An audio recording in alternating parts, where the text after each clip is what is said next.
Hindu civilization consisted of 10,000 Hindu traditions, or sampradayas, that existed in 56 Hindu nations, 200 Hindu kingdoms, 1,700 Hindu provinces that covered more than 6 million kilometers square of Asia. The Supreme Pontiff of Hinduism, SPH, Bhagavan Sri Nithyananda Paramashivoham, is the reviver of KAILASA, this ancient, enlightened Hindu civilizational nation.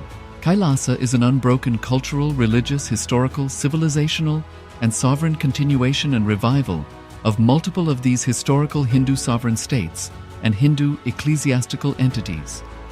The unbroken continuity of these ancient Hindu nations through KAILASA results in the legal recognition of KAILASA as per the international customary law, particularly the doctrine of continuity. The international law, the doctrine of continuity, implies that upheavals and revolutions within a country, changes in government, territorial adjustments, measures taken during military occupation, or other internal transformations do not negate the existence of the country, do not affect the legal personality and international obligations of the country or state. The Vienna Convention on Succession of States in Respect of Treaties, 1978, addresses these principles of the doctrine of continuity as it outlines international law during situation of state succession or continuation. International law recognizes a state's legal personality by recognizing its identity. This perspective extends even during the period when the given state or country is annexed or occupied by a foreign power. Even in such cases, the legal personality of the state is considered to persist, enabling its subsequent re-establishment. Historical examples dating back to the 18th century include cases like Portugal and Genoa that were re-established after the Vienna Congress of 1815. More recent examples include countries such as Poland, Ethiopia, Czechoslovakia, Albania, and Austria that were re-established after World War II. Even when a nation is deprived of its territory, the nation continues to exist. Its sovereignty and international legal personality continues to persist. The Dalai Lama, as the spiritual and temporal leader of Tibet, exemplifies this principle. In 1959, the Dalai Lama was exiled and forced to flee. Despite the challenges faced, the Dalai Lama continues to advocate for the preservation of Tibetan culture and garners worldwide support for Tibetan autonomy on the global stage. Similarly, from 1309 to 1376, the Pope of Catholicism had been in exile in Avignon. Despite this, he was recognized as the head of state as well as head of the church and given full privileges of the position after their return to Rome. Even in 1861, much of the papal territories had been lost, leaving the Pope with no sovereign territory other than the papal residence and related buildings. Yet his temporal powers were still acknowledged. He was recognized as a head of state, and later, the Lateran Treaty of 1929 formally re-established papal sovereignty over the Vatican City. The Sovereign Order of Malta further exemplifies this principle, retaining international recognition as a sovereign entity despite the permanent loss of their territory upon Napoleon's invasion in June 1798. Despite such permanent loss of territory, the sovereignty and the international legal personality of the Sovereign Order of Malta continue to persist. Much later in 1894, the order settled in Rome and acquired two properties, the Magistral Palace and the Magistral Villa that received extraterritorial status. Today, the order maintains diplomatic relations with 112 countries, issues its own diplomatic passports, currency, stamps, and vehicle registration plates, and has been granted observer status in the United Nations. All these examples of state re-establishment illustrate the principle of continuity of states, as per international law, that a state's legal personality persists over time. A nation continues to exist even after a complete loss of territory. A far more striking example is of the oceanic countries, which are under the threat of their entire nation being drowned and submerged due to rising sea levels owing to global warming. In response to such existential threat of climate change, Pacific Island nations, including Tuvalu, have enacted constitutional amendments and made international declarations affirming that their nation and their sovereign rights will continue to persist, despite their entire territory being lost to the sea. This proactive stance is highlighted in the Constitution of Tuvalu Act 2023 and the Pacific Islands Forum Declaration of 2021. The Supreme Pontiff of Hinduism, Bhagavan Sri Nithyananda Paramashivoham. Through the line of succession is the present 203rd Emperor of the Hindu sovereign kingdom of Surangi Samrajya. He was crowned on the 31st of December 2004 at the age of 26. Thus, by very same principles of the doctrine of continuity, through which the international legal personality of Portugal, Genoa, Poland, Ethiopia, Czechoslovakia, Albania, Austria, Vatican, Tibet, Sovereign Order of Malta, and several other nations has been recognized despite having undergone a period of exile, annexation, occupation by a foreign power, or despite loss of territory. The SPH Nithyananda Paramashivoham, through well-established legal and historical facts about the Hindu sovereign state of the Surangi Samrajyam, derives all sovereign rights and powers of the royal lineage of the Surangi Samrajyam as its 203rd sovereign emperor, from his inheritance and continuation of the unbroken succession of the kingdom of Surya Vamsa Surangi Samrajyam Sarvanapitha. Surya Vamsa Surangi Samrajyam, through unification with 20 other sovereign Hindu states and sovereign ecclesiastical, historical entities, became part of the United States of KAILASA, which thus became a sovereign, independent juridical state, with the SPH Nithyananda Paramashivoham as the sovereign. Just as how the oceanic nations like Tuvalu have safeguarded their sovereignty from the existential threat of total submersion by amending their constitution and asserting that their sovereignty will persist regardless of the loss of their territory, KAILASA, which is a sovereign continuation of 21 sovereign Hindu states and sovereign ecclesiastical historical entities, is also reviving and continuing the Kumari Kandam Hindu nations that got submerged. As per the doctrine of continuity, these facts imply that the Kailasa's statehood is recognized by international law and manifests as a natural outcome of well-established historical legal facts. Share your time, talent, and treasure. Become part of Kailasa. Sign up as an eCitizen https://kailasa.ecitizen.info.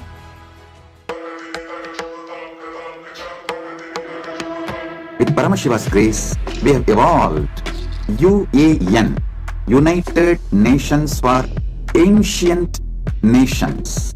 Paramashiva successfully manifested, and now he is introducing this to all of you, to the world formally, United Ancient Nations. It is United Nations for Ancient Indigenous Nations. This is a profound intergovernmental body. More than 100 ancient nations are already part members of this UAN. It is to unite and support all the indigenous nations, indigenous kingdoms all over the world.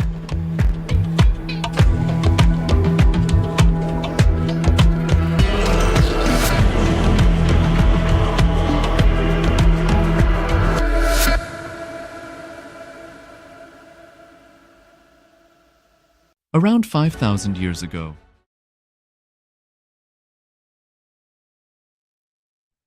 Nithyanandam Paramasukadam Kevalam Jnanamurtim Dvandvatitam Gaganasdrisham Tattvamasyaadilaksham Ekam Nityam Vimalachalam Sarvadi Sakshibhutam Bhavatitam Trigunarahitam Saturum Tam Namami.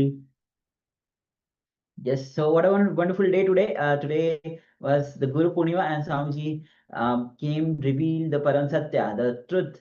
And we had the sannyas initiation as well. People from all over the world have taken the sannyas initiation, the quantum leap into the lifestyle of sannyas, living the truth, not only living the truth, but enriching the whole world with the truth, which is the lifestyle of sannyas, the having the ultimate conscious breakthrough, the super fast lifestyle to manifest super consciousness.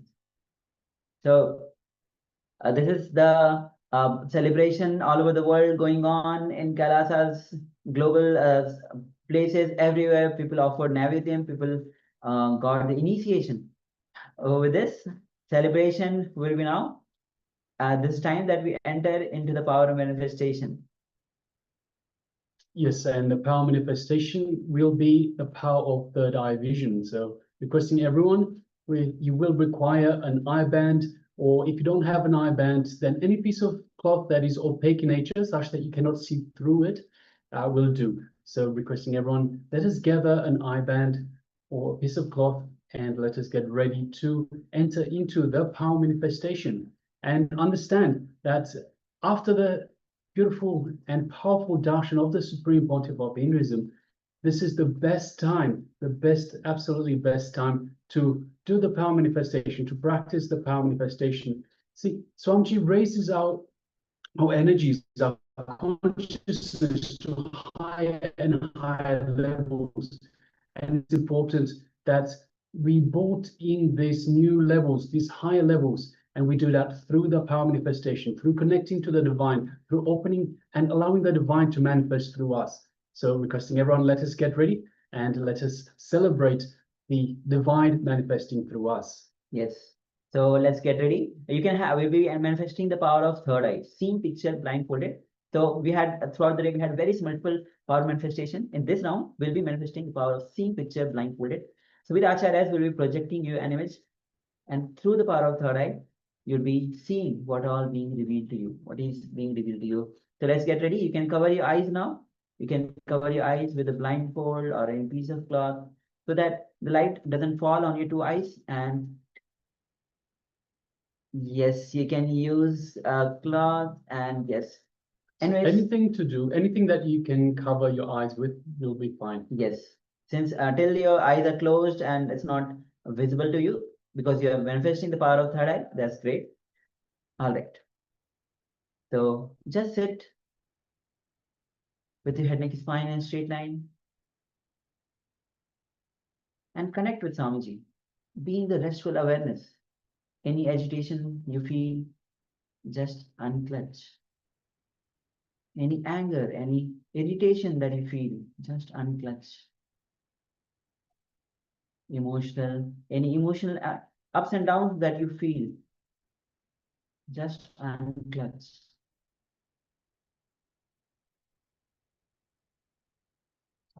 Just go on unclutching.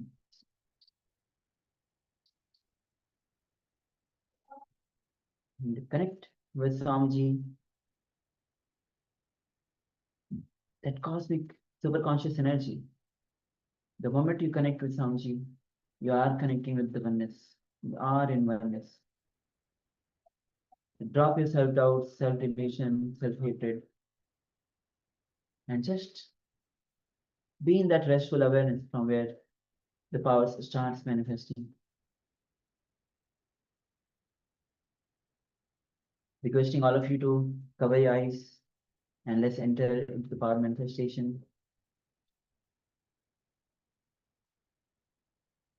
Yes, please go ahead, cover your eyes now. Be intense. Now it says that when your urge becomes urgent, simply manifestation happens. So let that intensity be within you to manifest this power. And let's connect with Swamiji through the Mahavakya. Om Nithyananda Paramashivoham. Om Nithyananda Paramashivoham. Om Nithyananda Paramashivoham. Keep chanting the Mahavakya. And with this, let's enter into this round of power manifestation. The image is now being projected on your screen. Let's begin. Om Nithyananda Paramashivoham.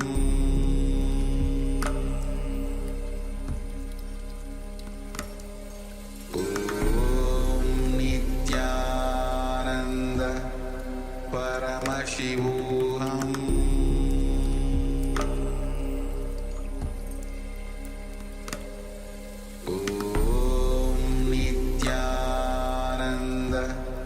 Paramashivoham.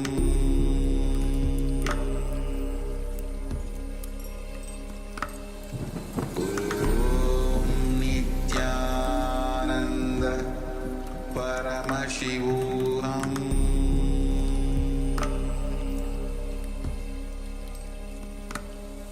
Om Nithyananda Paramashivoham.